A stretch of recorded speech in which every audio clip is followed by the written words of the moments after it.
Champ, there are pictures going around online. I want to get to the bottom of it right now. So here is something that was posted of you looking shredded. And then there's this, claiming that it was taken like after. Can you explain, is it lighting? Is it dehydration here? What is this an old picture? What's going on? This was months before that picture. This picture right here, the second picture was in pre-camp, and that's recently.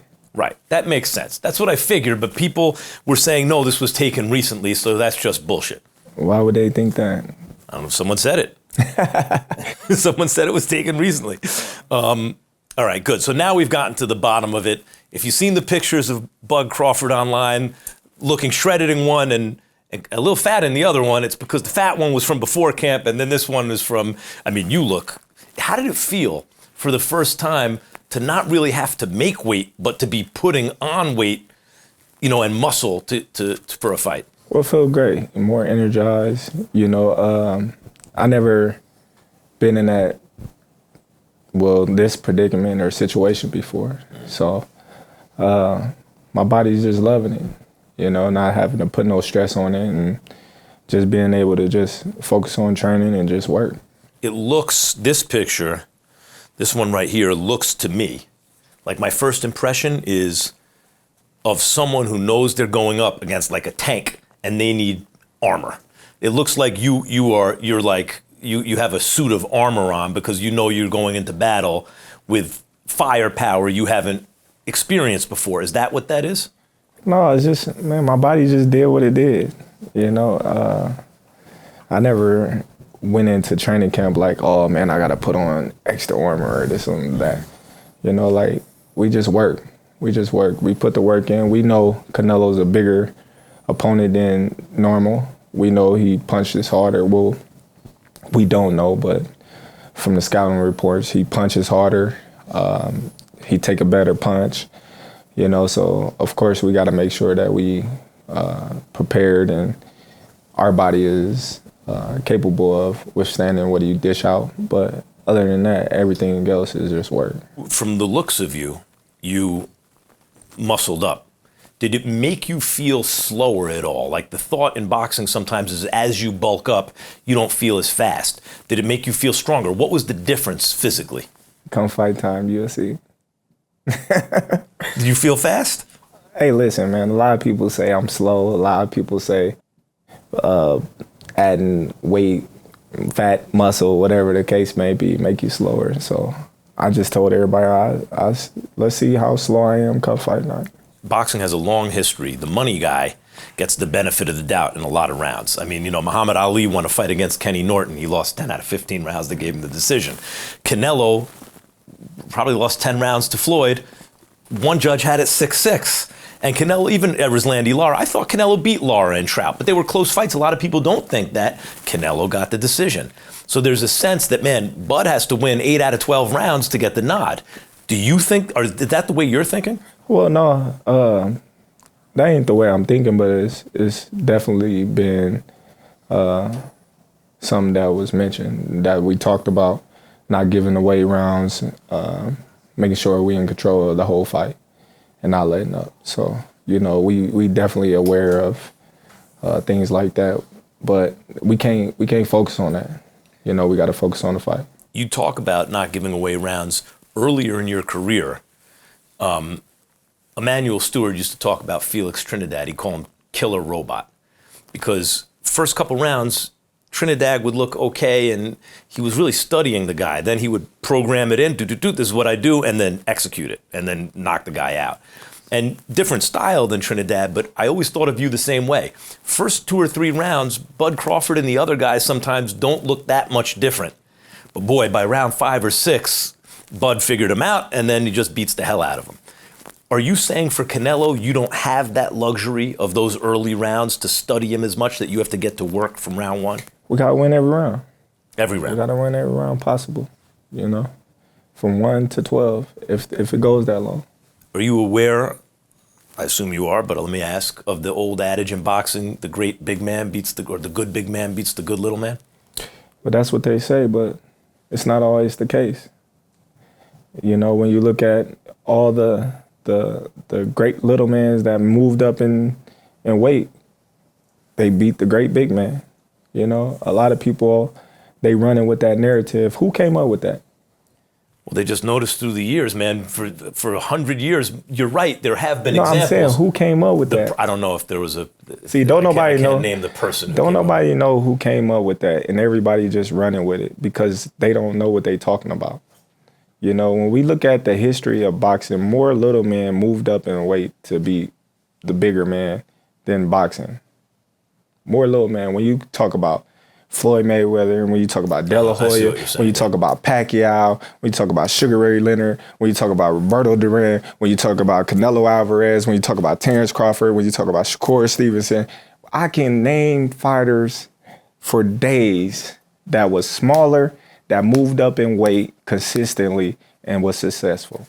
No question. You're naming some great fighters. So it happens. But I think the point of the saying is that's all well and good when that fighter is fighting a regular fighter or even a good fighter. But when that great fighter moves up to fight another great fighter, a dude who can do a lot of stuff that he can do, but he's naturally bigger, I think that's what it speaks to. Are you on a different level than Canelo? We're going to see. Saturday, we're going to see. What does he do that impresses you? He do a lot of that impressed me. I'm a big fan of Canelo. I've been watching Canelo for years. You know, I can't say one thing that he don't do good. You know, he got great balance. He got great counter punching ability. He got great defense. He got great punch selection. He got great feints, great power, great left hook, great overhand right. You know, he's a great fighter.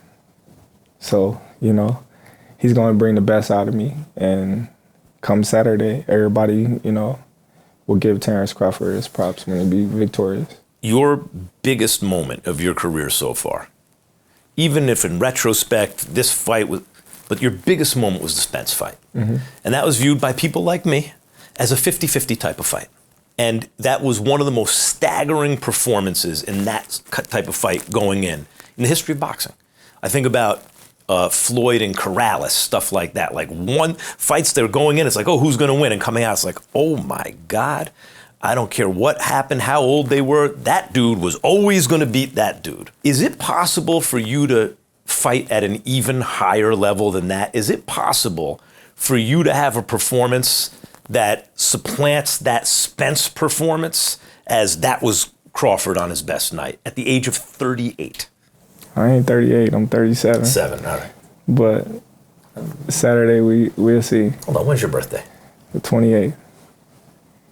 Of this month? Yeah. Come on, man, that's close enough. Now, man, I'm 37. It ain't no close enough. 37. All right. Don't be putting extra years on me. I got you by a couple 37. weeks. A couple weeks makes all the difference. It does. Can you do it at that age to have the greatest night? Because I think you are going to have the greatest night of your life. Let me show you. That's it. That's all I can say is let me show you. This is going to be the most watched fight. I've said this many times since the fight was made. Since Ali Spinks 2, 47 years ago. Because it's on Netflix. Everyone has a subscription already. And there's no way any fight that came since Ali Spinks 2 is going to come near. This is going to do orders of magnitude more eyeballs on it worldwide than any fight since then. Does that mean something to you? A guy who, when you were coming up, Adrian Bronner, right, and fighters who were drawing a lot of attention to themselves with their antics and stuff like that were getting the press, and you just kept your head down and went about your work. And now you're involved at this fight, like the cream rose. Does that mean something to you to have done it the way you did it and now arrive at this moment? For sure. You know, it means a lot to me because I felt like I never sold my soul to get where I'm at right now. You know, I didn't have to put on a show to get where I'm at now. I was just myself. A lot of people, you know, including my promoters and things like that, say, oh, well, you need to do this, you need to talk like this, you need to act like, I'm gonna be me, regardless. I'm gonna be me. If you don't like it, then so be it. Y'all not talking about my performances in the ring, which always should matters. You know, is how I perform in the ring. You know, y'all talking about, you know, you don't have no personality. I'm like, okay, well, that's your personal opinion because you want me to act like a clown, you know, and I'm not gonna act like no clown. I'm gonna act like me, you know. Off the camera, they say, oh, well, man, you got a great personality. Why you don't do this on the camera? Why you don't do this? Man, listen, I'm gonna do what I want to do and how I want to do it, and I'm gonna do it my way. And so many people criticize me, telling me, oh, man, he's a bad businessman, or he's this, he need to talk this way, he need to sign with PBC, he shouldn't have re-signed with Top Rank, and this and that and this. Look where I'm at right now for doing it my way. Not his way, not her way, my way. You, as the kids say, do you as well as you can, and then let the chips fall. And you seem to be proud of that as an example that you set, that you did it your way, which is just to do the work. Mm-hmm. And now here you are on the biggest stage. But the biggest stage is a stadium fight. And there's been a lot made recently in like boxing circles that Canelo is 7-0 in stadium fights, and he's been on that stage 7 times. This is your second one, but that's much less experience in that moment. You're going to be in a huge stadium, more fans than you ever been in front of before, the biggest event. Him too. Right? But he's been in more similar situations. But hey, listen. You can say what you want, but he ain't fought in front of as many fans as going to be fighting this Saturday. Do you think, so you don't think there's an advantage for him and he's probably going to have more fans there than you? Or I at least don't care. He can have 1 million fans. They can't fight for him. So, you know, all that doesn't matter. You know, all that he's been here before, he's this, he's that, none of that matters. He still got to go perform. He got to go perform. That's it. Listen, come Saturday, I'm just going to put everything out there. All the talking is done. We in fight week right now. All the talking is done. You have anything else you want to tell people before this fight? Hey, listen, come Saturday, we making history 3 times. Thank you, bud.